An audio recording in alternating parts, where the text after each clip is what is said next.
Hi, I'm Julian, and this is your Humber Update. Humber encouraged students and staff to engage in the BellLetsTalk conversation again this year. The event brought together the Humber community to engage in discussions and get information about mental health support on campus. This year, Canadians and others around the world shared more than 150 million messages of support for the BellLetsTalk campaign. Humber kicked off Black History Month with an opening ceremony at North Campus.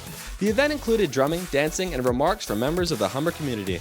Humber First Year Experience and the Black Academic Success and Engagement Equity Hub are also hosting a poetry slam and open mic on February 12th at Lakeshore Campus. Visit humber.ca/events for more Black History Month events.